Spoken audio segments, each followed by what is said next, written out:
Good day, and welcome to the Island Podcast with your host, Matthew Close. Today, I've got a real special guest, someone who's a bit of a character, the one, the only Grandpa Johnny Lalonde. Thank you for that introduction. No problem. We went to Algoma together too, as some of the other guests I've had on the podcast, and the reason why his nickname's Grandpa, because he's a little bit older than the rest of everybody else in the group. So. Yeah, surprisingly, I'm 31 now. Oh, really? Jeez, yeah. That's it's a little over the hill. And I have my first degree. Right, so it's all good. Well, that's better than great Grandpa Johnny, who's only got his first degree after what? He's got to be eyeing 40. Yeah, for sure. Oh, geez, how's the Sioux? The Sioux is interesting. Yeah. yeah. During these times, especially during COVID. Right. You know, toilet paper and food flying off the shelves and right. Long lineups. Oh Yeah. And just when things started opening up, then the Ontario government went back a step. So really, even up there? Yeah, well, yeah, things are still a little strict, and some places have opened up, but still some are being more cautious. So we'll see once regulation starts happening. Yeah, we'll see what happens. Yeah. I don't know. I thought he was just punishing like us in Toronto because we had a few cases there. I thought the Sioux was pretty much back to normal. Well, we had a case this week now. Oh. Yeah, so we'll see if it spreads. Definitely, we haven't been as many cases as other places, but you never know. Right, that's it. Yeah. And the weather's just getting nice again, too. Right, yeah. So that's going to want to push a lot of people outside. Yeah. But other than that, I started my new job, so I've been working hard in the office. And, so what are you doing now? Are you still? I'm still doing the garden at Algoma U, but my hours for the garden will go down now because we're winding down the season. We're still harvesting like tomatoes and celery and stuff, but everything else is done. And some squash.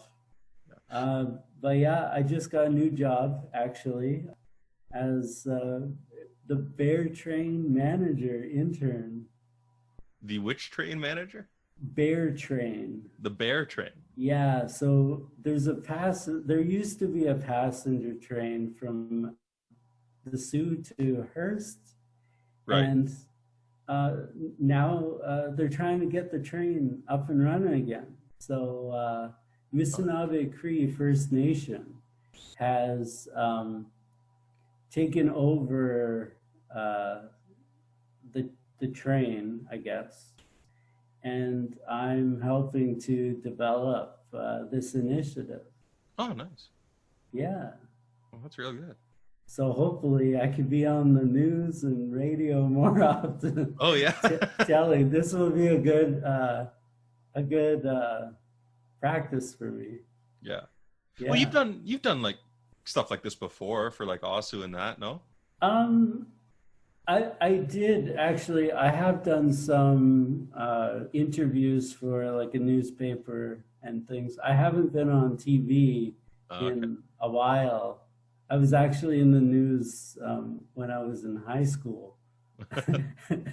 But many years ago. I have done some interviews and have written like articles for like a paper, a newspaper, things like that. Yeah. Oh, nice. So just another skill to have, I guess. Oh yeah, for sure. I mean that I think I mentioned this in episode or two ago, but like me at the very, I mean, again, this is like maybe my 9th episode, but me at the beginning of this compared to me now is very, very different. I'm definitely much more comfortable with the mic than I was, especially when I first got the setup and everything. Like it definitely makes a difference. Oh yeah, for sure. Just getting the rhythm and figuring out like how to do it. And yeah, getting those Malcolm Gladwell 10,000 hours in. Yeah. Yeah. But you got a nice beard, so yeah, I know. It's coming up on a year. It's coming up on a year. Oh wow. Yeah, it's when I started my last job, which was the 9th of September last year. Was kind of when. So yeah, I guess we're over a year at this point actually. Yeah. Oh wow, yeah. Yeah. It adds to the luck. Yeah. Yeah, I know. So I don't know. I wish it was a little more fuller, I guess, but it's nice enough. Yeah. And you recently moved from the Sioux.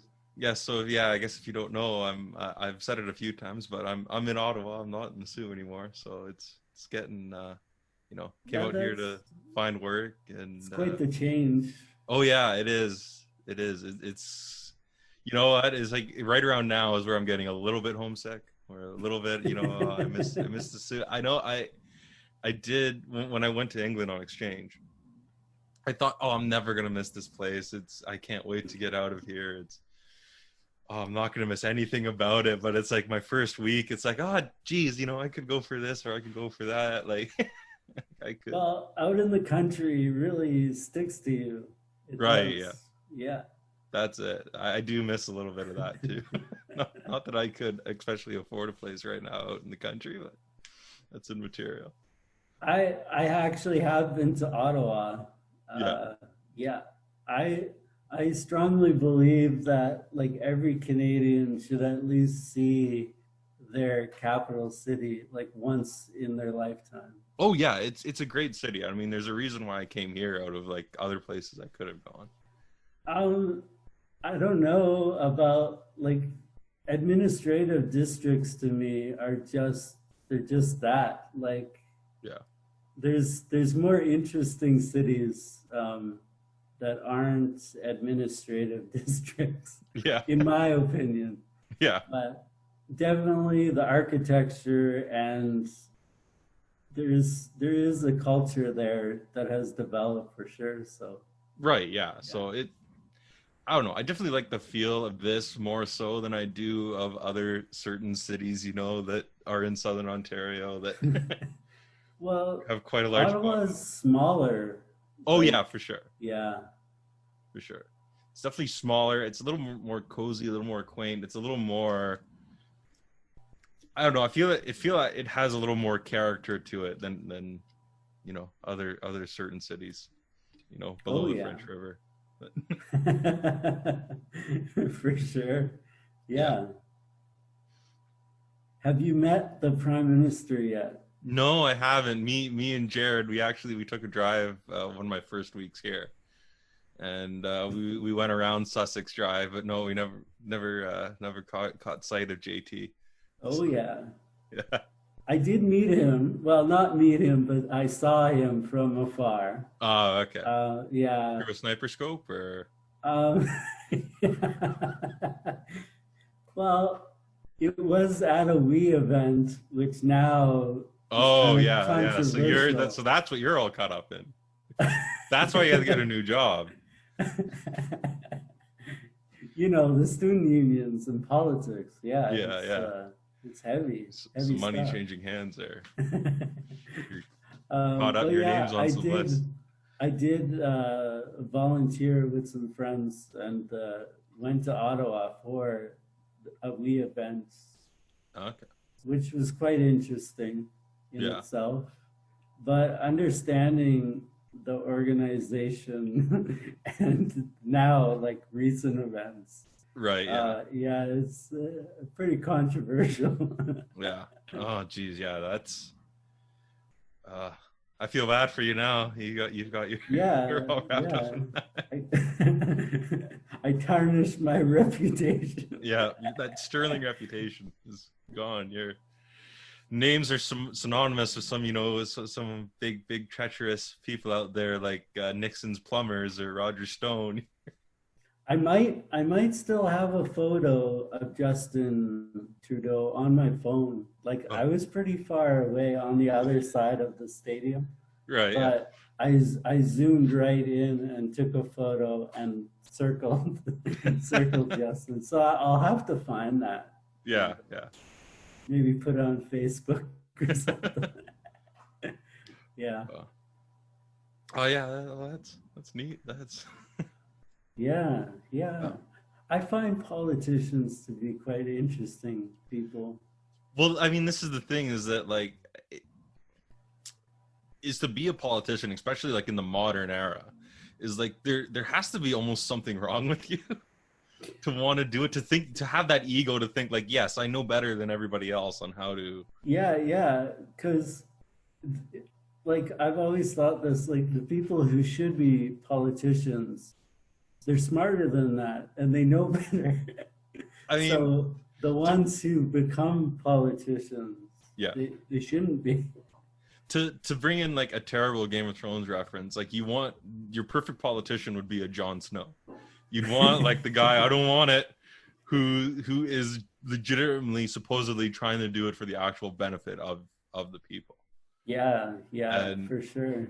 there's no one, at least that I've seen really, that goes into it for those purely altruistic, with that purely altruistic intent. They have their own ideas and designs and Well, that's, yeah, like the money's good, but compared to other jobs, like even our prime minister in Canada only makes like max, like it's capped at like right, 200, 250 or something, right. But thousand. it's not the money really, it's the power, it's the Like they're prestige. not in it for the money. No. But there are definitely other perks to the job. Oh And, yeah, for sure. like you can claim a certain amount you get to claim like when you do your taxes and you get Right, yeah. you get money back and things. But yeah, it definitely opens doors for corruption Oh yeah. because people think they deserve more than Especially those, unscrupulous people, yeah, yeah. which is, But yeah. again, I've said this before, but like, I don't really trust any politician, but I definitely trust like the conservatives a lot less than I do, say the NDPs or the liberals. Yeah, there's some characters I think for sure. They're like I do know some very well-spoken people. Oh yeah, Like I have met some well-spoken people. I've Yeah. also met like just complete like just people who don't know what they're talking about. oh yeah, that Yeah. that too. There's just some people that just have no clue what they're It's like going you on about. I mean, wonder- kind of like us right now, but I mean, that's Well, you sure. wonder, like some people, it's like, how did he even get this job? Oh yeah, yeah. Well, it's like, if I don't know if you've been paying attention to Mr. Trump's rallies. Have you seen any of the stuff he's been saying there? He went on a rant. I try to avoid them actually. Yeah, I can imagine. He went on a rant, I think yesterday, and he just went on. What was he talking about? He was talking about something completely. He was talking about like the Navy catapultists with these aircraft carriers, and he was going on this complete tangent. Nobody knew what he was talking about. The crowd was completely silent. Like it was just no one had no clue where he was going, and it's just another example of just how deranged and unhinged this guy is. Oh wow. It's getting more funny the closer it gets to election day. It is, I think so. Like, but people are attracted to that for some reason. I don't know. I don't know what it is either. Like, and especially now, like I can't see it. Like, it's one thing if you voted for him in 2016, but like now, I don't see how you justify it really. Like, but there's going to be thousands and thousands of people who do. oh yeah, because like the average person really doesn't care about politics. No, And it's one big farce for them. And they're right. just like feeding off of it. They get attention and media attention. Yeah, And like it's all just one big game. it's just a big popularity contest. But yeah, that too. That's And it. like whoever they vote in, a lot of people are really just not affected by it. Like they go on living their life, their Hmm. regular life. They go to their regular jobs, and And nothing changes for them. no, and they don't So understand how their choice of apathy or to vote for this terrible person, how that affects yeah, other people, how that yeah, becomes real. that's true. Because a lot of people are just thinking about themselves and how it affects them, but they really don't think about how it affects other people. Yeah, Right, yeah. for So sure. it's all terrible all around. It's great. Have you the SCOTUS, the Supreme Court, with or Ruth Bader Ginsburg passing away, with there being an open seat on the Supreme Oh Court. yeah, I heard about this. Yeah. And So that seat is appointed for life, right? right. So Yeah. the big issue is that so back in 20s, before the 2016 election, the last Supreme Court judge to pass away was Anthony Scalia, right? So with 9 months until the election, there's a whole bunch of Senate Republicans who are crying up in arms that it's an election year. It's within a year Obama shouldn't be appointing a Supreme Court judge this close to the Yeah, election. because Now then with they'll just appoint someone obviously on his side. right, yeah. And So then now that has to last over into the next. right now with less than 3 months, I mean really almost less than 2 months to the election. Now they're saying, oh no, there's more than enough time for Trump to appoint a Supreme Court judge. Well, what's the process of elimination? Like, how do they judge who's going to be appointed? Like, Well, he can basically appoint who he wants. Like, right. how? Like, And is any there? president Do they can. still need to vote in Congress? Like, okay, The we are. Senate has to approve. Okay, yeah, Yeah, has to get confirmation from the Senate. So it's not like Trump can just pick any Joe Blow off the street, you know. okay, yeah. Uh, And but some Trump will try to use his veto powers to get this person in anyway. no. So the Senate's Republican controlled right now. So Okay, so yeah. there's no issue. They're gonna craft someone. Yeah. Yeah, they're gonna grab someone like probably as conservative as they can get. And the Democrats would cry wolf. I don't really see what much they can do besides just hoping that they're incompetent enough to not be able to push it through before the Yeah, election. yeah, yeah. But there's still that time in between the election and inauguration, if hopefully Biden wins, that they could still push through their Yeah, nominee but too. Trump's gonna try and delay the election, right? So Well, no, he's not going to be able to delay. He's been trying to pretty much what's the word? Obfuscate. Oh, that's a big word. I'm not sure on the pronunciation right now. He's trying to do everything he can to muddy it, to try and he can't delay the actual date. yeah, because the U.S. has a set day Mm-hmm. for the election. So Right. So yeah, he can't modify the actual date, but yeah, he's there's all the mail-in voting stuff, telling people to vote twice in places like North Carolina, and uh oh yeah. all that sort of stuff that's just it's muddying the waters. And what my big fear, and I've said this before but I'll say it again, is what I think what's going to happen is Biden's going to win by a small majority. Like he's going to get like a 51-49 sort of win, be that in the popular vote and the electoral college.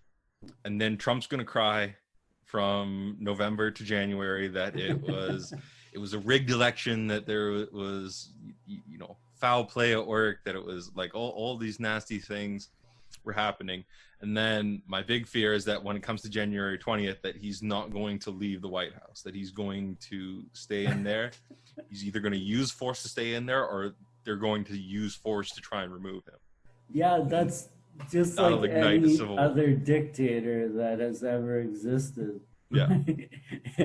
It's quite interesting how that happens. Right, yeah. Yeah. Oh, it's it's a fun world. Man, this is my first interview and you just lay on the heavy topics. Oh yeah. We don't shy away from anything here.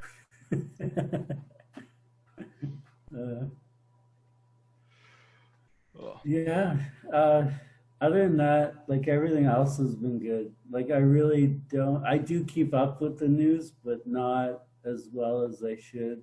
Or like I'm definitely biased in what I do listen to. Yeah. A lot of it is just garbage out there. Oh, for sure. Oh yeah. Yeah. You don't need that on top of everything else. It's already hectic enough. Right. Yeah. Oh, I don't know. I try to stay away from it, but it seems to creep in. It does, because like social media, Facebook, it's everywhere, Instagram. Yeah. Yeah, it's plastered all over the internet. Yeah. On your news feed. Yeah. Well, it's all these terrible things, but Yeah. I don't know. I just find it just laughable, the hypocrisy when it comes to the Supreme Court judge thing, that they don't see, either they don't see anything contradictory to the way that they were talking back in 2016 when it related to Barack Obama, or they can just so bold-facedly lie like that they that does not weigh on their conscience whatsoever. For sure. And that's a lot of politicians. That's why they're politicians. Yeah. They can lie with a straight face, and it goes back to what I was saying earlier, that it takes a special kind of person to be that twisted to think that they can control the lives of other people.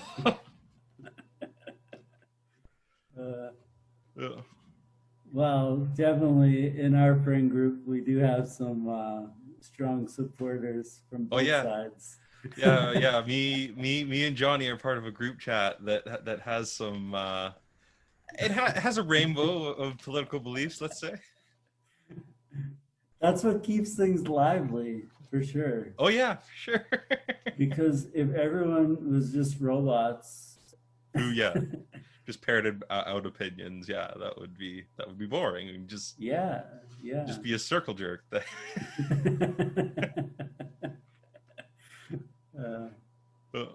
Instead, we can take the piss out of Jared when he gets too far to the left. Oh yeah, for sure. Both Jareds, for that fact. Yeah. Yeah, there's two Jareds in the chat, so. Yeah. Sometimes we do take it too far, though. I feel bad. Of course, that's the point of a group chat. To take it too far. Yeah. But we just laugh it off and drink some beers and call it a day. Well, I'm drinking tequila right now, but yeah. Oh, nice. We keep it loose here. Well, you might as well. Yeah, that's it. Gonna enjoy times while they last. Oh yeah.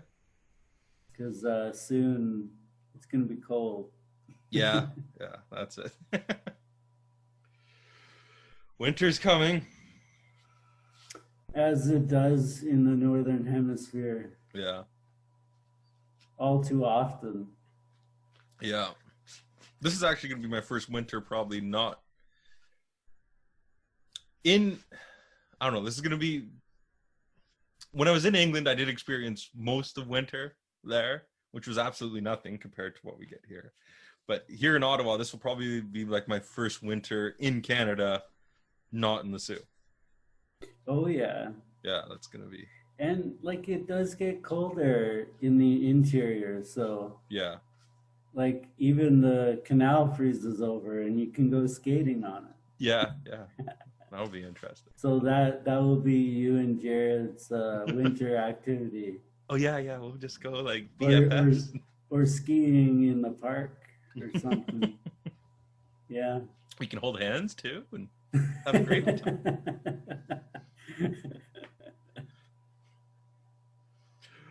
Oh yeah.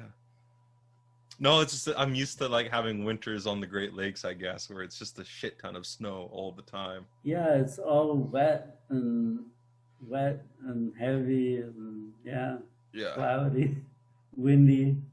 Those snow squalls, Yeah. Oh, those will jeez. blow you right over. Right. No, I'm just hoping for like less like cubic space of snow. That's what I'm really hoping for. Just I'm okay if there's a bit, but just like not the huge, terrible, terrible amounts of snowfall like that. That just kills me. And I know like I'll because I'm still in contact with some of like the people I lived with in in England, and I had this one French roommate, and she's like every time I start complaining about the snow and how much snow there is and how I want to get away from all the snow, she's like, "Oh, you shouldn't complain. You're so lucky. I would kill to have this much snow." And it's just like, I want you to come here for just a month, Yeah, like have you experienced this? in You'll in France, they get snow, but they don't get that nowhere much. Like near. you got to go up in the mountains if Yeah. you want like lots of snow. Nowhere For near sure. the weekend. It's just I want you to just experience it for a month. You'll be crying uncle about after a week, but I want you like your soul to be crushed. Like I want that entire month to when you're shoveling you know the same driveway for the third time that day because it just won't stop coming. Yeah, And yeah. I want you to experience that. I've experienced snow in different provinces. Right, right. I've been in a number of provinces now. Right, right. So Yeah, Grandpa Johnny was born in Saskatchewan, but you've like you said, you've been to quite a few places across this great country. yeah, yeah. Like Saskatchewan, Alberta, and BC. So I went Yeah. out west first, and then I came out east. And then came back. So I've been through Manitoba Saved the best and for last. Ontario, and then I've actually last year I went to Nova Scotia, Yeah. but I have been to Quebec City or Quebec as well. Yeah. Both like Montreal and Quebec City. Yeah. Yeah. Yeah, I've So been it's out all slowly. over the east. I've been to Quebec, not for a couple of years, but yeah, to all the eastern provinces except for Newfoundland. Oh Been out yeah. that way, but I've never been west of Thunder Bay. Wow, I got wow. to Thunder Bay, saw all that cowboy shit, and I was like, I don't know if I can continue on. The trees actually still go until like past the border into Manitoba, but Yeah, then then once the trees open up, it's just it's just flat. flat.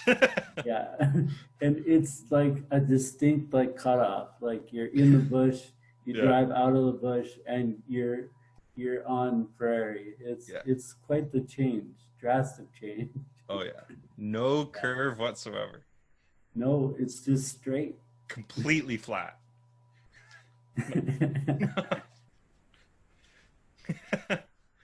We get that level out. That bubble's gonna be right center of those two lines. Oh yeah, yeah. That's why our roads were built first Yeah. because all they had to do was just lay down road and lay down track. It was Yeah. so easy, Oh yeah. and like they didn't have to blast through rock and mountain and like No. Canadian Shield. So yeah. Yeah. Yeah, I don't know. One day, hopefully get out there, but A lot of people just fly over. Yeah. Oh yeah, for sure. Skip the prairies and go to Calgary, or else go to Vancouver and just skip the prairies altogether. Yeah. Yeah. No, I'd like to see it. I've got a buddy. He lives out in Grand Prairie. Oh yeah.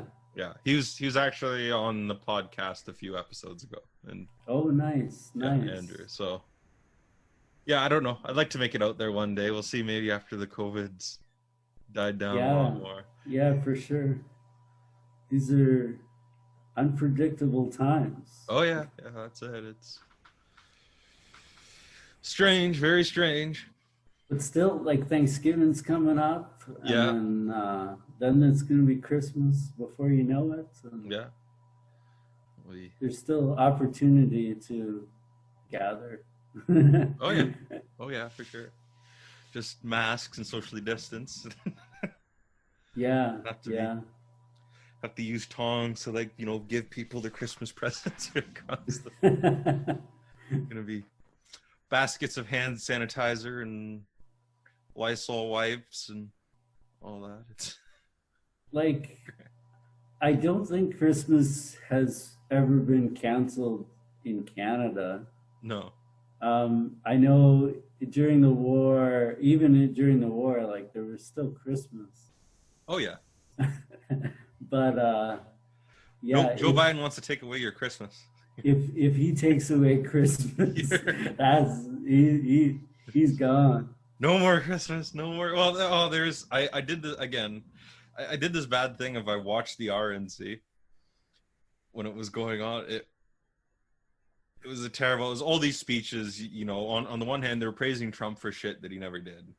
But on the other hand, they're talking about all the terrible things that are going to happen if Biden gets into power. And the two things that made me laugh the most is Biden's going to take away all the gas-driven vehicles, and he's going to take away your cows. There's going to be no more meat. We're going straight to a vegan society. To electric vehicles and immediately.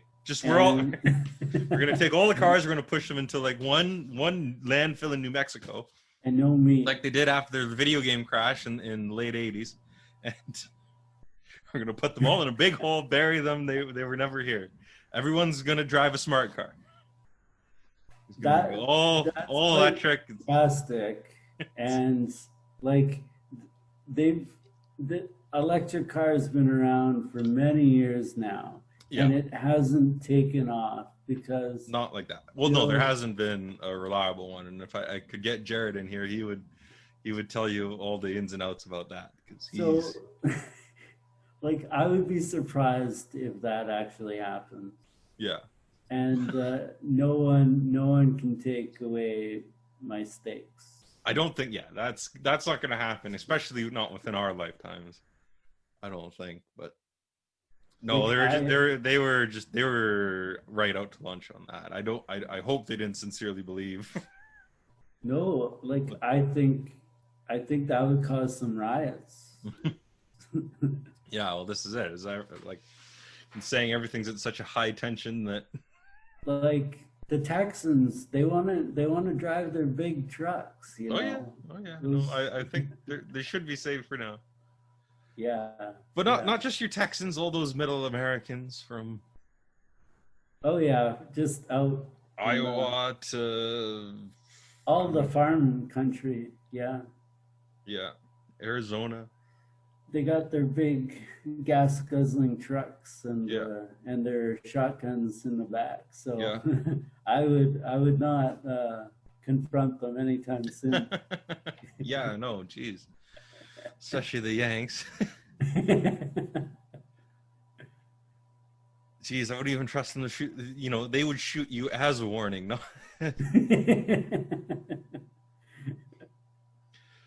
Oh, I don't know. It's crazy down there. Yeah, well, it's getting crazy in Canada too. We just had some shootings recently. So, oh yeah. And, the shooting out east, I guess. Oh, out east. Yeah. What are they shooting? Who are they shooting out east? I don't remember. I think it was the police, but Oh, North really? Shore. Oh, geez. We don't need any of that. Yeah, yeah, like even Toronto too gets Yeah. pretty dangerous at times. Yeah. They've had some big riots, like Oh, yeah, yeah, yeah. Recently.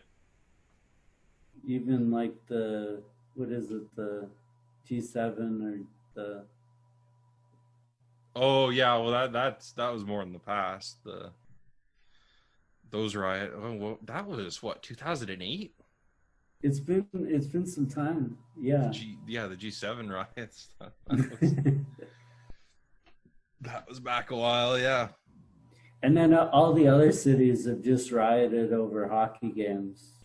Yeah. Oh, well, yeah. Pretty Vancouver's back for much. that. No. Yeah, Vancouver riot. And then the Montreal riot, Right. Yeah. that was over a hockey game too, Mm-hmm. back in the day. Well, And that's then Quebec. That doesn't really count. The Quebecois don't need much to get them riled up. no, just hockey and tuition, and that's enough. Hockey tuition separation historically. Oh yeah. Yeah. Well, Yeah, that hasn't really sparked up recently. That's been no, it's been close though. no, Like it has had some stuff. I mean, the bloc recently in the last election had a little bit of a resurgence, but yeah, they did win a few more seats, yeah, and I think it will continue to build up again. Like it seems to go like every 10 years. mm, There's like yeah, it goes in blocks. yeah, Depends on who's in power and right, who wants to give more money to Quebec. right, yeah, that's it. Yeah. Who's willing to work with them, and that's usually means the conservatives. I don't know. But what I found recently was interesting is the can shortage. Like the even beer cans and pop Oh yeah. cans. Oh yeah. There's been a shortage because many people are buying cases of cans instead of bottles. So Okay. the need for producing tin cans is greater, and Right. there's some varieties of pop that have there's a shortage. Oh, Yeah, jeez. that's like one of the most recent news items Yeah. I think I read. Yeah, Oh yeah. Well, I mean, that's it. People are buying in stock. They're are in bulk. They're trying to stock up on a lot of things, and yeah. they don't want to have to go out as much. I think, which I don't know. Because you grew up in the country too, right? Like that's just kind of normal for us, where you're only going to town once a week, so you buy up for that Yeah, entire you week. just you do your weekly grocery run, you buy everything you need, and then you don't go back. Like, unless you check your mail, depends on how your mail's delivered. Then, Right. like, you might have your mail and a couple of the smaller items, like your milk and bread. Like, Yeah. you get those regularly. But Yeah. all your big ticket items, like you might go to the city to do a big run, Right. and then you don't need to get those again for even a couple months. Like, Right. Yeah.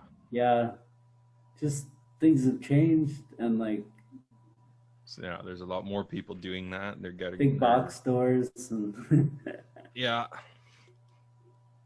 or you just grow your own food and make your own products. Yeah, well, you know a lot about that, right? Because you work Yeah. with the People's Garden. Did you tell the fine folks in Sault Ste. Marie a little bit about that?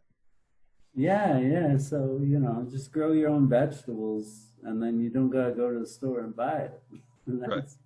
But you I mean, gotta know how. tell people about the People's Garden at Algoma a little bit. Yeah, so the garden at Algoma U, it came out of the CESD program, really, and it's been around for over 10 years. And like they grow food on campus for students, and it's just like students volunteer, and some of the faculty are involved and like just coordinating it, and we plan some events and things like usually a barbecue, planting days, harvest days, big harvest lunch in the fall, and just like free food for all the students. Yeah, yeah. At least, Yeah. you know. But Oh, one thing that I find interesting, students really like cucumbers. oh yeah. Yeah, like some about cucumbers. Really? They like we produced so much this year, and that's one thing that has always been gone. Like students just come and they get the cucumbers. Huh. I wouldn't have expected that. I don't know. Yeah, yeah. Well, even beans, tomatoes. We grow lots of different types of greens, kale, lettuce, Okay. spinach, like Swiss chard, things like that. Okay. Those they do okay, but not as well as some other things. Like, Yeah. but I guess people know or people go for what they're like What they're gonna eat? used Yeah. I to mean, there's no. and what they're gonna eat. So Yeah. like everybody knows what a cucumber is. Everyone knows what a tomato is. Hmm. But like if you give someone a squash, Yeah. they might not know how to No, cook no it. one's growing any bok choy, are they? Not yet. I tried my hand at doing some kimchi earlier in the quarantine, Oh, nice, nice. and Doing some fermentation. yeah, I did. So I did like a modernized version. I would have liked to go full traditional, but that involves like earthen pots and months. So Yeah, found, and you're gonna stink up your whole house doing that. well, no, because that you bury it underground, right? So it Oh, wouldn't be in okay. the house; it'd be outside. Yeah, yeah. So I found a modernized version with some mason jars in only a few days. Oh, nice. And I Yeah. did it, and it turned out well. But it was so I had to get these certain type of these pepper flakes, these Korean pepper flakes, and they said, okay, two tablespoons is mild, and then 5 is extra hot. Yeah, but Korean spice is different. Right. So the Yeah. extra, so I was like, okay, like I want something like more than mild. So like I went like middle of the road. I did like 3 tablespoons, thinking like, okay, that's gonna be a little bit spicy, but not overly, right? No, I It think was that's on fire. it was on fire. Like I don't know what metric these people were using, but it was just absolutely hot. It was I good, but it was still. I do have some experience like going to a Korean restaurant. So Yeah. it was in Vancouver. I Oh, okay. went to a Korean restaurant, Yeah. and obviously I went with my Korean friends and my Chinese friends, and they're Okay. used to eating this food like all the time. So they're going on the menu. There's like a scale of the chilies, like 1 to 5. Hmm. So 1 being mild and 5 being like super spicy. Some of my friends were getting like 2 and 3, Okay. and like I tried a taste of theirs, and that was even like super spicy for me. I Oh, took really? 1 sip or like 1 taste, and I had to like drink water just because Yeah. too much. But even like I ordered one of the couple options that was 1 chili, Yeah. and it was still too hot for me. Really. So like Mild mannered Saskatchewan boy, you can't how do take the they heat. do that?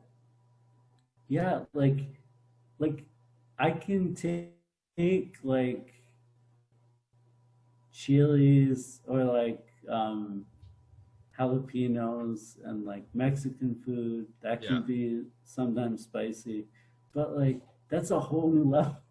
Yeah. Yeah, Yeah, yeah, like I like a little bit of heat, but like some like I think I like heat, but then like I try something that like the real spice people like, and then like no, that's too much. That's over the line for me. So like I can definitely do like Mexican food, but then when it gets to like when you get more into like Indian food, it's like I like a lot of Indian food, but some of it just yeah. it's a little Some of it is little just too hot for me. too spicy. Yeah. Yeah, that's it. That's it. I've asked Jared if he knows any good Asian places out here, Asian Oh yeah. restaurants, and he doesn't. He's completely oblivious. So if there's anyone listening in the Ottawa area who knows Well, good Chinese or good Korean places, I'd like to know. um, personally, like I would go for Vietnamese food. Yeah, I haven't had a Yeah. lot of Vietnamese food. If you have a chance, definitely go for Hmm. Southeast Asian food. Okay. Yeah, either Thai or I've had Thai, Cambodian, Vietnamese. I've had a bit of Thai. I've had a bit of Thai food. Okay. Yeah, definitely love my shrimp pad Thai. Yeah. So, but there's got to be some places. Oh, there has to be. Yeah. Jared doesn't know. I don't know many people out here. Well, Jerry doesn't wander down the back alley. Like I know. you really He's got to go to like a back alley shop, a hole in right. the wall. I was That's where your good quality food is gonna come. yesterday. I went to go buy a mattress, and he didn't know that there was a mattress place like literally just up the road from us. Yeah, but where does he shop? Where he go? It probably goes all the way out to Costco. Probably, I don't know. No, there's another grocery store nearby. He likes, Oh, nice, nice. yeah, a real Canadian superstore. So Oh yeah, yeah, Canadian Superstore. yeah, yeah. I, I still wonder, like they don't have one in the Sioux. No, no. Well, I mean, you've already got a lot of grocery places there already. So I mean, there's not like what there's. Well, yeah, but like even in Prince Albert, Saskatchewan, they have a like Yeah, Canadian but you've Superstore. already got what? You've got two metros? No, three metros. You got three metros. You got the no frills. You got two food basics. Oh yeah, yeah. It's all these like. You've got a Walmart. Well, No Frills is on the other side of town. The which? No Frills. Yeah, yeah, It's but out still. on the west. Like for people living out east, we don't travel all across town to go No, there. no. We just got a giant tiger, which is Pinos. Yeah, yeah. I actually know. I wasn't there for that. My grandmother has been raving about that. yeah. You can do all your shopping in one place. Oh boy, Giant tiger. Like getting it's those just deals. mind-boggling. Oh yeah. But yeah, you walk in and you can get like there's some clothes, there's some kitchen items, kitchenware, Yeah. houseware, and then they even have some grocery aisles. They Oh, have some coolers. I was impressed with their fruits and oh, veggies. They looked pretty good, but I right, think it was still grand opening and right, their food was like fresh. But right. Yeah. we'll see how that lasts over like over Mm, the next few weeks when how their quality stands up for sure. right. Yeah. But definitely grand openings are fun. It's quite a rush though, Oh yeah. because like so many people were lined up and they wanted to see this new store. Oh yeah, for sure. So it was a little chaotic, like people rushing around and like they have some narrow aisles and Mm, like there was just people trying to see everything and weave in and out. So right. Yeah. So yeah, not yeah. really COVID friendly. I don't think so. People were wearing masks at least. Right. So That's better than. Yeah, that's the one good thing about Canada, at least, is that people are taking it kind of seriously, and most people are wearing masks. If I do see anybody, not wearing masks, they're at least like outside and like yeah, yeah. they're keeping their distance and everything.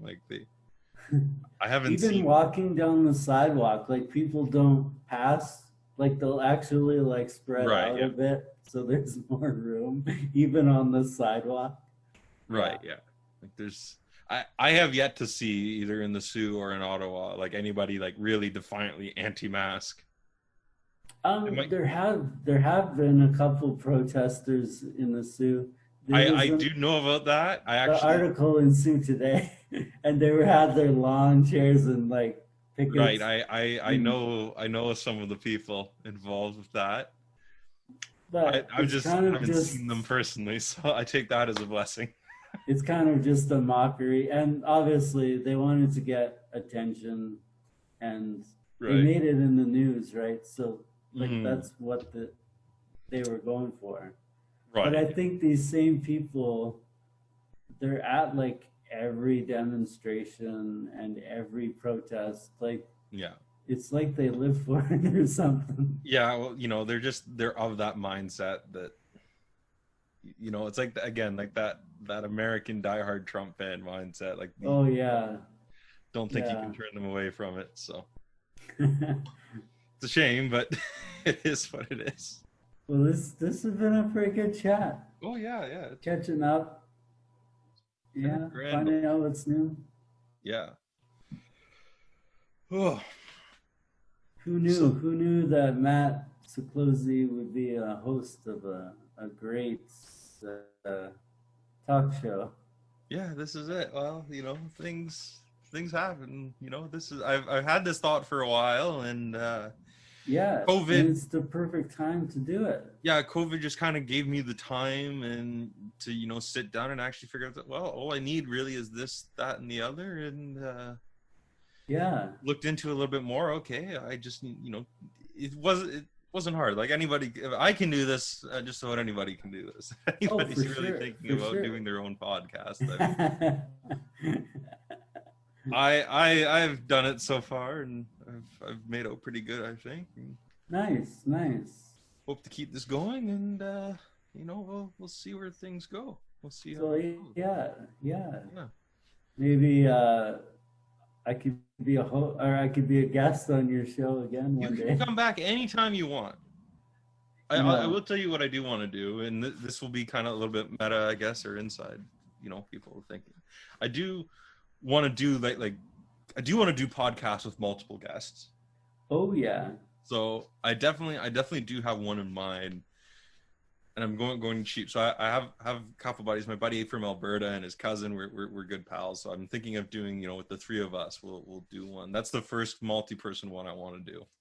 Oh, nice. Just because it's like, okay, so I'm just dipping my toe in a little bit, just having one other person, and we'll see how things go. And but the thing is with Zoom, if you're using it for free like I am, it caps it at 40 minutes. Yeah. So I'm gonna figure like what I'm going to do. Either do I pay for the Zoom just so I can do it longer? How much is that gonna cost? Like, can I do like a one-time thing just for the one thing I'm gonna do, and then wait till the next time I'm gonna But even like half hour, 40 minutes, like that's a pretty good. That's a pretty good one. But I like to go for an hour at least. A full hour show, yeah. Right. So and yeah, so I kind of shoot for an hour and a half is kind of my general time length that I shoot for. Yeah. So I mean, the thing I'm more leaning towards doing is just we do the 40 minutes and then we log back on, do another 40 minutes or so. Oh yeah. I haven't looked into it at all really. So I just want to make sure that. So I'll look into it and make sure I can do that. There's not going to be any issues whatsoever. And definitely, like, you have friends across Canada, so some interesting conversations. Want to cut it together, but I was thinking, I don't know if I could get everybody to agree to it, or just to organize the whole thing. But if we could get everybody in the group chat onto one podcast, be terrible, wonderful, then I don't know if any of us would be left uncanceled by the end of it, but it will turn into a political debate, or for sure. Or we'll all just hate each other. It'll be great. I don't know if you've seen have you seen the Larry David meme circulating? I don't think so. From the Curb Your Enthusiasm. He's walking out of the door and he says, "Fuck you! I'll see you tomorrow." That's pretty much, I think, how that conversation would go.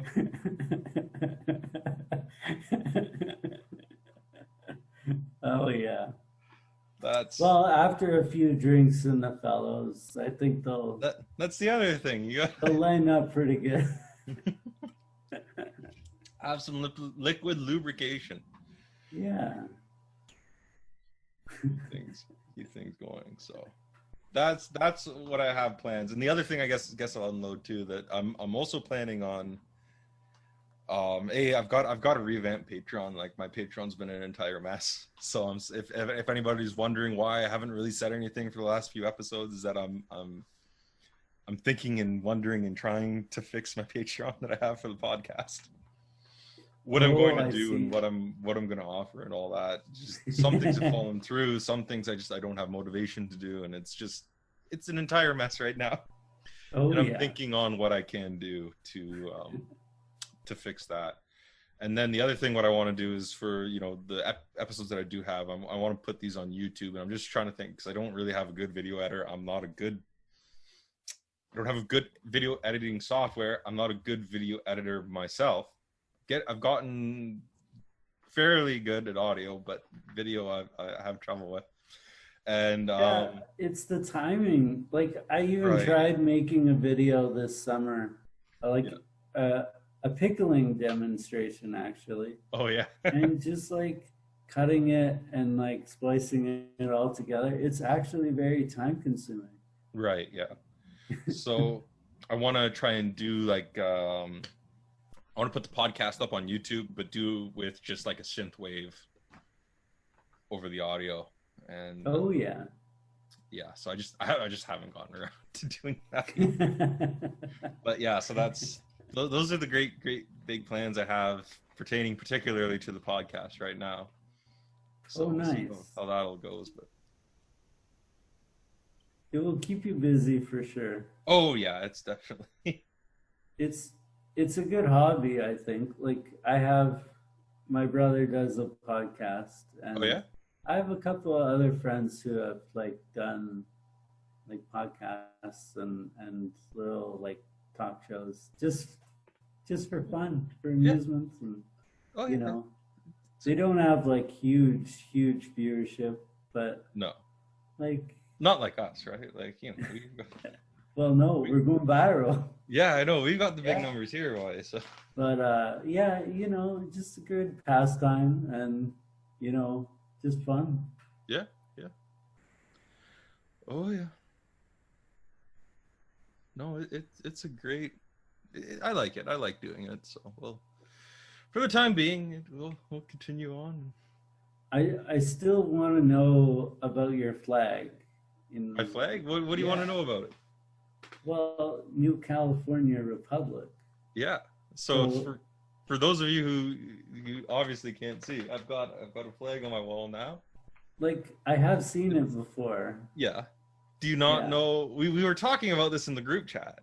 Oh, probably. Oh, geez. Okay.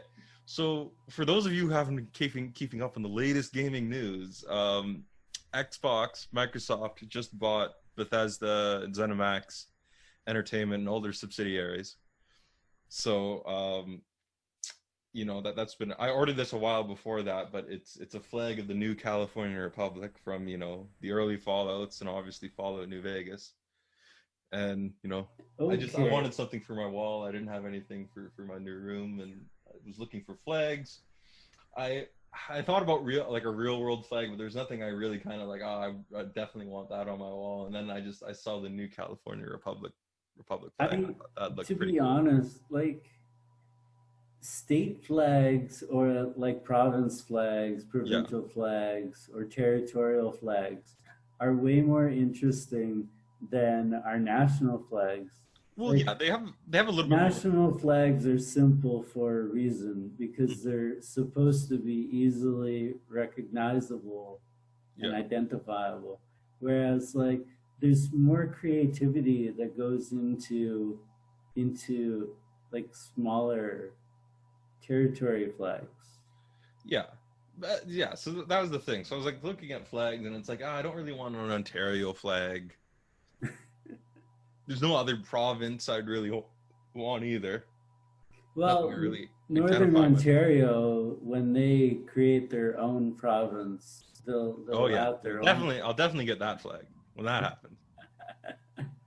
Yeah, So, but until then, got the two-headed bear of the NCR. I've seen bears before, and I've been up close and personal with You're bears. I've never seen a two-headed bear. you would say you're well acquainted with bears.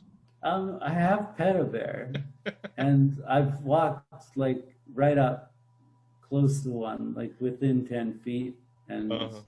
The one I petted was in a cage, Oh. but like in the wild, I have been like right up close to a black bear. Oh.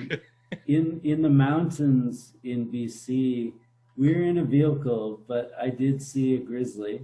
Hmm. It came right off like from the field onto the highway in front of us, and Okay. then just like climbed up a cliff. Oh. And like it only took seconds, and the Right. bear was like there, Hmm. big, massive grizzly was there, and then it was gone. Like Okay. I did not have time to take a picture. No. Did you get his number? No. No, no. No. No. Maybe next time, another Okay. time. Yeah. So it like is a two-headed bear a real thing, or is it like a mythical creature? You didn't pay attention to the group chat at all, I guess, or you didn't know what me, Jared, and Sean were talking about. Well, half the time it's it's only one way or the other. Like Yeah. I know what you're talking about and I understand, or else it's totally completely opposite.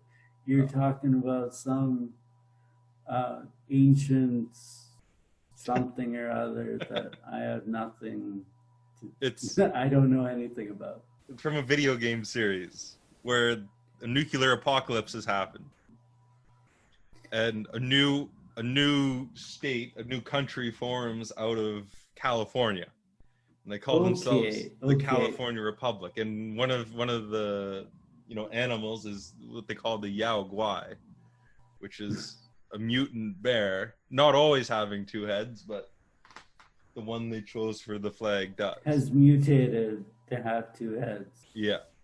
I have seen in Saskatchewan in jars of like two-headed like cows. Yeah. So it was a cow that was born that was like Yeah. clearly it was supposed to be two separate calves. That is a feature of this series. The cows actually always do have two heads. But They call them Brahmin. they're born, but they don't live. They just die because like even with Siamese twins, it's surprisingly uncommon for like Siamese twins. Either you have to be like surgically separated Okay. if you want both to survive. Depends on how their organs are like Right. attached, Yeah. or like one feeding off the other. Right. But Yeah. it's very uncommon for even like adjoined twins and animals to live very long. Right. Yeah. Yeah. Have you ever been up to the territories? No, I haven't. No. No. I was gonna ask if you ever did the toe shot. Uh, I've seen it on movies, Yeah. but I For guess that's quite the custom. for those of you who don't know what we're talking about, up in it's Whitehorse? No, Yellowknife. Yeah, Yellowknife. Yellowknife. They at this bar they have someone's toe that came off because of frostbite, and they kept it preserved in whiskey. And the whole thing, to be a true northerner, one of the things you're supposed to do is you're supposed to take a shot from this thing, and you're supposed to touch your lips to the toe, right? Then there's this one guy, I think he was a British guy. What he did was he swallowed the toe, like intentionally. Yeah, And they yeah. were all like really pissed off. It was a whole kerfuffle over the guy who swallowed the toe. Eventually they had to get like another guy's toe. Like the toe had been there for like how many decades? They have like frostbitten toes that are just sitting on like frozen and Right. sitting on ice that they Yeah. bring out. So there are like, I guess they have Backup toes, like for when backup like the toes. toe doesn't decay too far. Yeah, yeah. But like this But toe had been around for a while, and then this guy, it's quite the tradition. right? Would you ever do that? Would you ever, kiss the toe? I might like I haven't actually been screeched in either. Oh no, well yeah, no, if you haven't No, been but out to that's Newfoundland, but me neither. doesn't seem as bad. No. And for those of you who don't know, screech is a specific type of Newfoundlander rum made from they squeeze it out of the barrels that they hold the rum in. And what's the whole process of screeched in? I forget. I'm not You have to say like a chant or something. Like there's a right. speech that you say, or you have to do something, and then you like take the swig of screech, and then you kiss a fish. Is it? Oh, it's a fish, right? Because I know it was some like stuff with crossing, like back in the old days when sailors, went around the Horn of South America, like they had a whole ritual of kissing King Neptune's belly and Oh yeah, yeah. all. But no, they're supposed to kiss a fish. Yeah, something like that. I think there's You're a YouTube true videos Newfoundlander. about it, or there's one that goes like into the history of why this tradition started, Right. and then like the bars that like carry on that tradition. Yeah. I've been all out east except for Newfoundland. Newfoundland was the only one we didn't go to. Yeah, it'd be interesting. It's I've met some Newfies. They're a different breed out there. Oh yeah, for sure. If you can understand them, That's the other that's thing too. Especially some of the older ones. They're a little bit. They like got a little bit of an accent there. yeah, uh, for sure. Oh, actually, I did. I think in my second year, I did a paper on Newfoundland joining Canada back in '49, right? Oh yeah, It used to, for those of you who don't know, most of the American listeners, Newfoundland wasn't always part of what we know as Canada. It was technically its own separate dominion, right? So there's a lot of things that led up to that. Like one of the things, if for those of you who really want to look into it, the Battle of Beaumont Hamel, that's probably one of the most tragic things. Whereas, so they had the Royal Newfoundland Regiment. This is during the First World War, part of the Battle of the Somme. yeah, They yeah. sent out, There's books of that where they went over the top yeah, and they they were just had 1,000 down. 1,000 men regiment, and there was only 80 men standing for roll call the next day. Truly Yeah, horrific battle. So like that was one of the things that led to a lot of depletion of men, a lot of people bringing home money. So there was like a lot of financial troubles in Newfoundland. And there's a little bit of pick me up during because they had to they had to fund the costs for going to war, and it put them in debt. right, that too. And then like coming back, they lost a lot of men, so they could not produce like food on the farms Right. So it and was just whatnot. it So was their economy just kind of like plummeted. collapsed, and then it got a little bit of a pick me up during the Second World War because the Americans were leasing bases, so they hired a lot of the locals to do jobs on the base. Then after the Second World War, and the Americans are pulling out, well, there's no more jobs again, right? So Yeah, there was a yeah, whole so there was they had a vote essentially of what they're going to do. So the options were either to join Canada, so we'd be fiscally responsible for them as well. They could continue on to be their own, they continue to be a British protectorate, but they would essentially like lose a whole lot of autonomy, and the UK would have to like look after a lot of their stuff directly. Or there was even a third option for them to join the United States. yeah. So what happened was it was kind of like 50% voted to join Canada, 49 voted to remain a British protectorate, and kind of 1% voted to join the States. Well, so there's a whole thing about oh, we should have stayed our own thing. Like even today, there's a lot of Newfie old timers who will say, oh no, we don't want to be part of Canada. We're not. There's a little bit of that separatism streak. Well, Canada bought them out for like 50 million, right? Right? Yeah. So like So like they were in debt, and then Canada just bought them out, and then that was, and then they joined confederation. Yeah. But like, I think if Newfoundland wanted to, I think they should be able to the same price, the same amount that Canada bought them for. Just Yeah, if but they can't. Like they they won't have just that much bought money. themselves out of Canada, but it would be hard.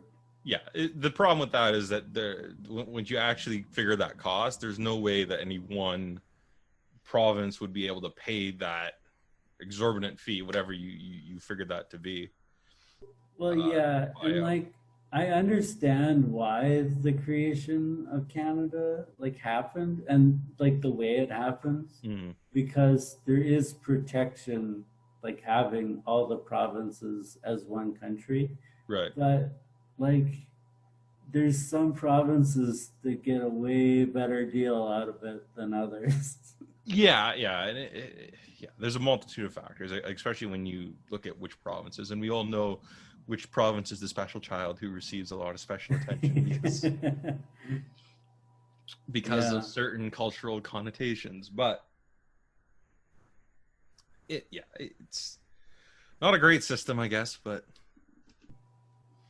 you know, it is what it is. Like, I don't know. We'll see what happens in the next 100 years, right? Who knows? Like, who knows? I don't know if we're gonna survive the next 20. And well, the upcoming American Civil War. I don't know what's gonna happen.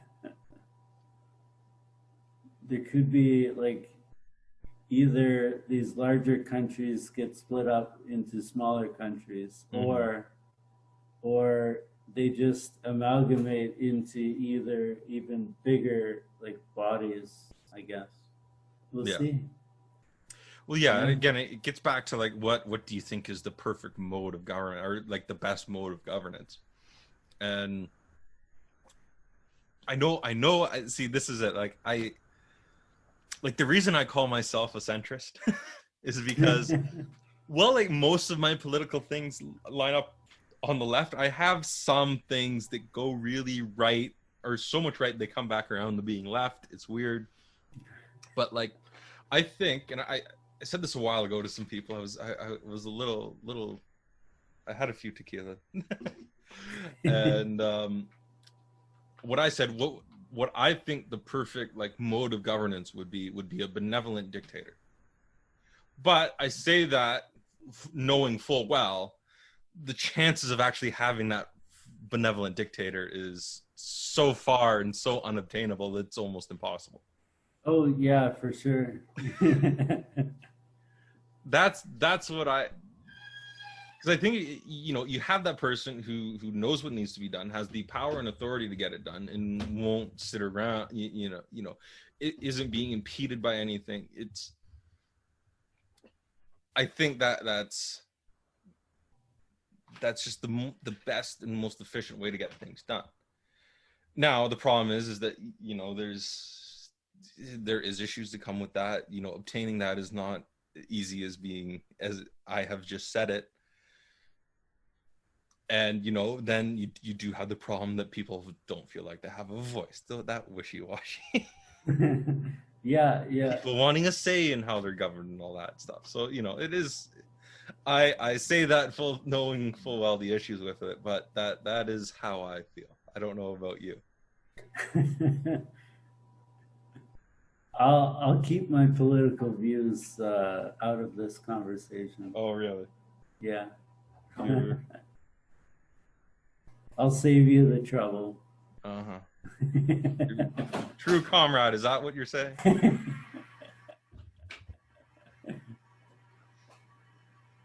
I pick my battles. Das Vidanya? Yeah.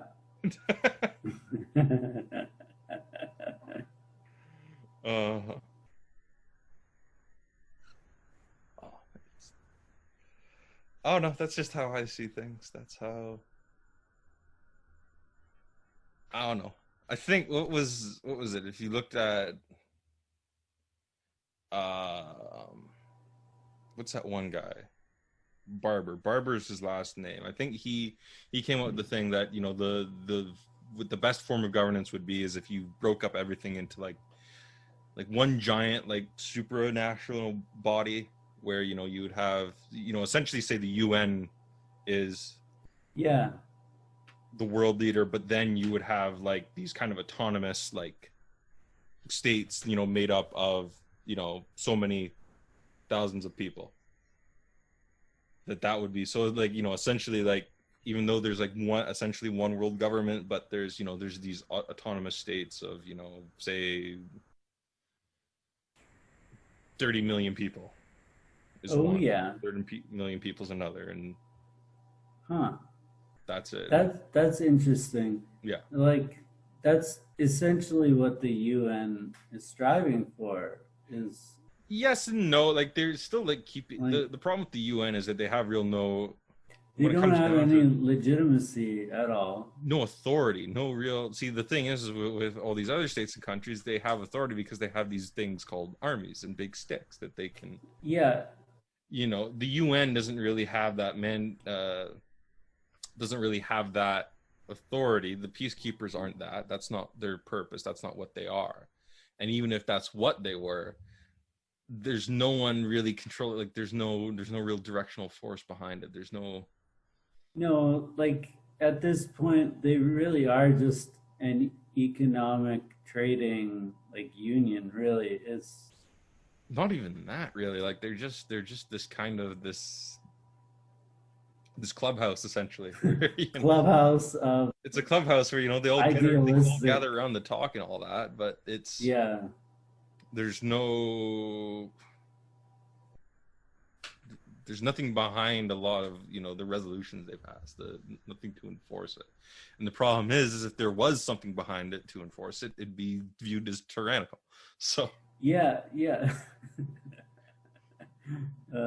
and there's a lot of people who already say that, you know, the UN and that already has too much power as it is. Well, the countries that are involved in the UN really give them the power that they have.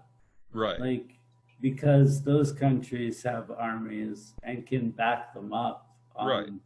a lot, but just on their own, like right. But they nothing. don't take the Jeffersonian approach to backing up these resolutions that may be neutral or even detrimental to them, and backing them up for this sole purpose of backing them up because it is the right thing to do.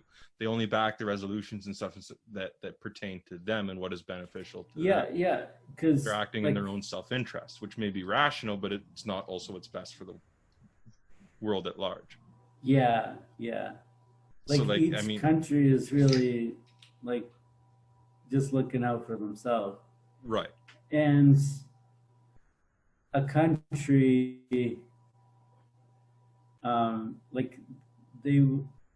a country can decline a UN proposal that's like given to them. So right, they don't even need to follow, like if they've been charged with like an act or something, like they don't even have to agree to the terms that the UN is setting out for them. They don't. The only way the UN can try a country in a criminal court is if the country itself agrees that they have committed a crime. Right, yeah. And as long as the country denies that anything has happened, the UN can't do anything. Right, yeah. So, I mean, and then say, you know, one of those countries is a permanent member of the Security Council, then yeah, certain they can get away with whatever they want. Russia, you know, so you know it. You know, these countries, they'll just get away with whatever they want, and then, you know, if say a vote, or, you know, especially those countries, if a vote doesn't go their way, they'll just veto it, and then that be that. Yeah. Your only hope is if they're not, as if it's back in the good old days, back when the UN was first the thing. You know, some countries might not be there, or they might be doing something else, because that's the only reason the United States was able to get a whole resolution for the Korean War and bring in the United Forces as a whole unilateral approach to Korea, was because Russia was protesting Taiwan having China's permanent seat on the UN Council at the time. Oh yeah, It's yeah. still it's still considered the ROC, and yeah. right. So Russia wasn't there, so obviously Taiwan had no problem dealing with Chinese aligned communists. France and UK and US were all gung ho, and then Russia wasn't there. So I mean, it was a straight shot to yeah. that resolution. So what we have learned in history class. Oh yes. Do you remember the last history class? Well, I don't know. Was that history, the food and conflict one? Yeah, food and conflict was a history political science course. Okay, I think I was taking it as a political science then. I think like that one was like the prof is a historian, and I think that was one of the best classes. I liked him very much as a lecturer. Yeah, like the but as a funny dealing with him for assignments and that, oh yeah, for sure. It was another thing, but no, he was a very good lecturer. I do have to say that. Like he just gets so involved in it, like right, I'm like, yeah. Wow. I know. I remember. I was trying to think. I did my paper on the food shortage in Germany during the First World War. Okay, yeah. Which is a whole thing. What did you do your paper on? I was trying to remember that today. Yeah, I did my paper. I actually got a good mark on it. I got like 86 or something. Yeah. And it was on the South China Sea disputes. Oh, okay. So I did a historical account of the South China Sea from the 9-dash line and the 12-dash line to like current events, like China declaring sovereignty over the whole of the South China Sea, right, for economic benefit and like both like resources, because there's a lot of oil deposits under the ocean, and also food resources. Right.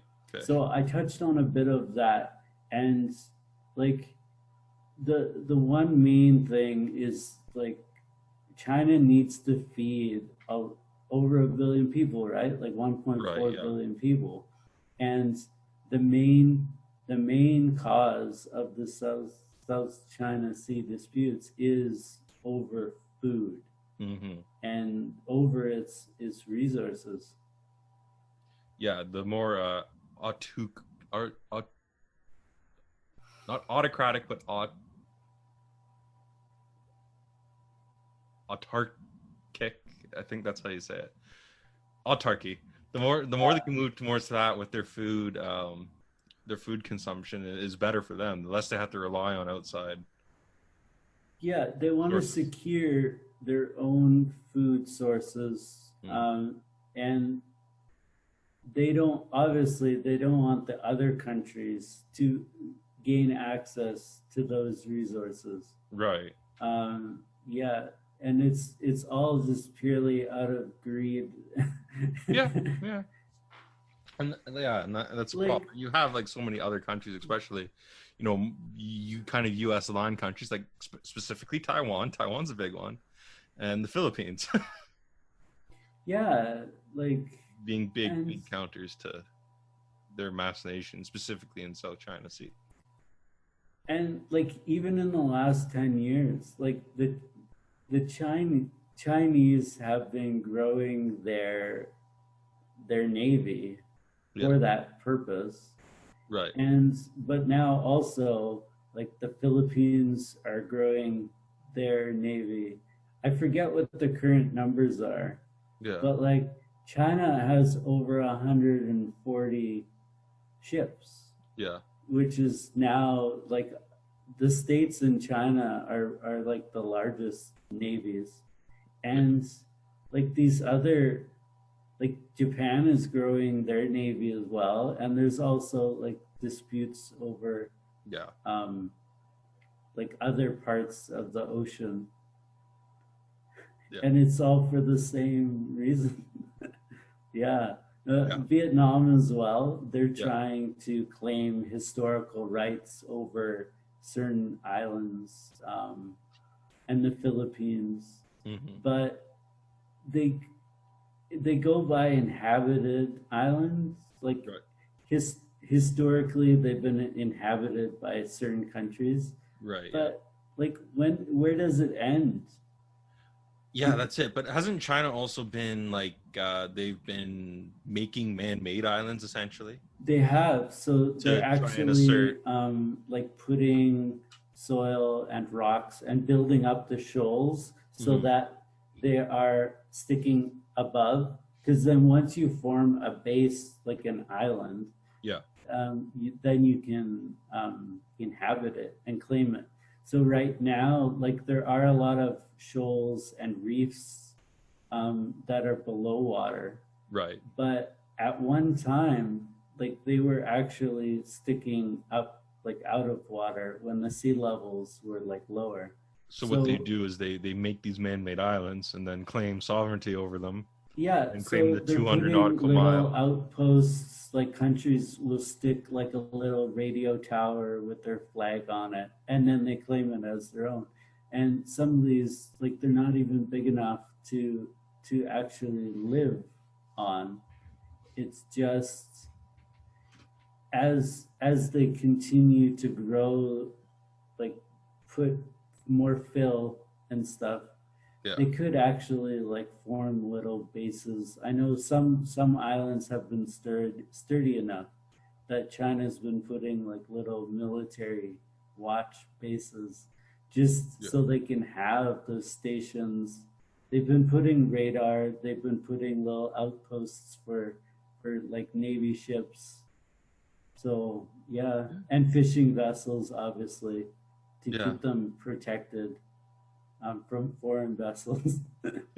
Yeah, it's quite interesting what goes on in the world Oh yeah. when you really think about it. Like all these little disputes and things, like Oh, it gets so petty too, and it's it does. Like there's like cultures and tribes are fighting over like things that have happened thousands of years ago, right? And right. they're still fighting over culture, over land, over resources, Yes. and even like there's ancient battles still going on. There's like new battles Oh going yeah, on. yeah. I mean, there's so many of these things I think people don't realize is how rooted in history. Like one of the things I like to say is that the Battle of Teutoburg Forest is the reason why we got World War II. For those of you who don't know, Teutoburg Forest is where these back in the days of Rome, jeez, these Germanic tribes that were supposed to be allied with the Romans turned on them and slaughtered an entire Roman legion. Oh yeah, And it was yeah. the main reason why the Germans never expanded, or sorry, the Romans never expanded much more at the time Germania. And it started to create this real divide between Germans. I mean, people who were ethnically German, who spoke Germanic languages. You know, the sort of these guttural northern European people, and then the more Latin people, and then this sort of Yeah. transforms into the Franco-German rivalry that continued to exist for centuries, really. And like we've actually just been watching like lots of historic accounts through the ages, and like there's religious battles, Mhm. and like religion plays a huge part Oh, for over sure. like a lot of these little battles in Europe over like nothing. Actually, well, back to China and Asia and that sort of area, actually. Did you watch Ken Burns's documentary on the Vietnam War? The one that came out Um, a year or two ago? I I've seen some of it, yeah, Yeah. and I'm I did watch a couple commentaries on it too, and like some of the reasons why the Vietnam War had happened, yeah, he's pretty accurate, I'd say. Right, yeah. And I did like, especially like that you didn't just get an American view on it, that you got some of the Vietnamese, the North Vietnamese veterans, Yeah, yeah, and more of the Vietnamese perspective on what was going on, what was happening, and yeah. that was one of the things, like, that when you said religion, what brought it up to me was, the whole divide, especially in like, Well, I don't know even the what it lead is. up between like China, well, Russia and communism, and then Well, like what I was more thinking of was what fascinates me, especially like a thing about like the country of that was South Vietnam, was like the divide between the Buddhists and the Catholics. yeah, yeah, it was. And like even after the war, like the border hadn't changed. It's the same border pretty much as it was before when like So you were the there. Is it's still like that today, like there North-South divide? there's still the country is divided because like you get more Christians and French influence in the South, Okay. and because it was being developed.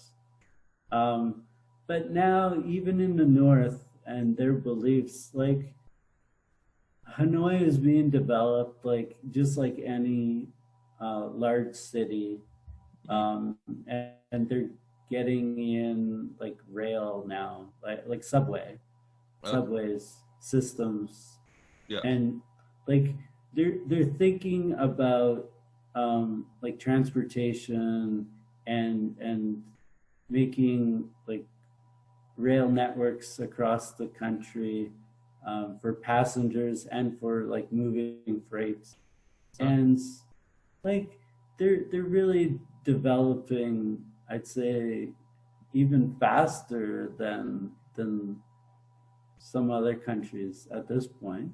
Okay. Like Vietnam, for the size, has quite a large population, Right. Yeah. and they really do have the workforce Hmm. to be like a next like major player in like construction, in electronics is pretty big Right. Yeah. now. They make a lot of clothes, right? Okay. So Yeah. I mean, that's it. there's a I didn't lot know. of money being like poured into Vietnam for Yeah. sure. Like, I did know a little bit about the electronics, 'cause I have some extended family who's involved with that, and actually lived there for a little bit. Um, Involved in that, but like, I mean, and again, kind of go back to the Vietnam War. One of the ingenuity of the Ho Chi Minh Trail, of the ability to, like, even if the Americans bombed it in the day, they would fix it again at night, like nothing ever happened. They couldn't stop it. Like that sort of ingenuity and that hard work and dedication to keeping that thing going is just, that's oh yeah, and like the U.S. had no business being in Vietnam. no. Like the war would have ended. It was almost like the North would have swept the South in a few months. By the Right. time the states just prolonged the inevitable, Right. and Unless, 'cause we actually did talk about this a little while. I think the last time Jared was on, actually. but they did. The U.S. had other motives for sure No, this is it. And for being in Vietnam because they were looking for resources. And well, I think with Vietnam in particular, it wasn't so much about resources. It was more about their ideology, that they were trying to prevent the domino theory from becoming a reality, and yeah, they weren't fully committed to it. This is the other thing, is that they were trying to, they're, especially when you get toward the later years, they had this tactic of what was called Vietnamization, was they were trying to get the South Vietnamese to really take a push and be the sole fighters of the war. They didn't want to be seen as the conquering imperialists, but they still wanted their preferred outcome. So the thing is that they never went on the offensive, really. They were trying to, use it as a police action, and they were trying all these ways to try and push it towards their preferred outcome, but they weren't trying to force it towards their preferred outcome. So yeah. I think the only way that the Americans could have saw the outcome they wanted was if they did a full on invasion, and then nobody would have liked that in the end, because you would have essentially ended up with in Afghanistan 20-30 years early. That's well, yeah, a full on invasion in Afghanistan, and like look where they're at now. Right. Well, yeah. The US did contribute billions of dollars in the reconstruction of Afghanistan. Yeah, but the thing is with American companies using American workers. Yeah, it's all back like into the country, which is, I think that might have been the one difference in between if you had that happen with Vietnam in the 60s and 70s, whereas I would have hoped that the Kennedy, Johnson, or Nixon administrations would have had the forethought to, no, you got to give the money that you're using to rebuild the country to the people and not to your own pockets. Yeah, but maybe Kennedy would have thought of that, maybe even Nixon, but Johnson's the one that's a little bit like the US was already depleting their resources by that point, and like they were too far stretched. Yeah, like it's a lot of what was happening in the States in the 60s and 70s, like that was because they weren't keeping up with their own infrastructure. Like when you no, at that time, that's when the 50s is just when the Americans built their infrastructure. It wasn't until Eisenhower that they had actually built their interstate system. Yeah, but like already, like the American economy and their like American like infrastructure was being degraded in a lot of the cities. Well, just as it is now, the thing is, it's the military industrial complex. Yeah. So you only make money when there's a war. So there needs to be a war. Because all the factories are supplying for the war effort, and it creates jobs for sure. That's why they needed something like a Vietnam, so they could they could get rid of some of the pesky poor people, because that's most of the people who are going fighting. They send them all off to war. Yeah. Right. Yeah. And the other part of it too is that there's a racial component to it too, is that there is obviously, because you're going to, just because of the way that the American society was structured ever since the aftermath of the Civil War, and we talked a little bit about this a few episodes ago, that there's a lot of African Americans who ended up on being forced into these worse off economic situations. So when you get into a situation like the Vietnam War, where they're drafting more of people of a lower income, even though I forget what the percentages were, but even though African Americans in the United States only made up such a small percentage of of the population in the United States, the ones who were being drafted made up a much larger percentage. Oh yeah, being sent over to Vietnam. And like, I think in all the wars that U.S. has been involved in, like the rich people, they didn't go to war. Oh, they buy their way out. I mean, they just buy their way out, or because the U.S. deems them essential to like run the factories.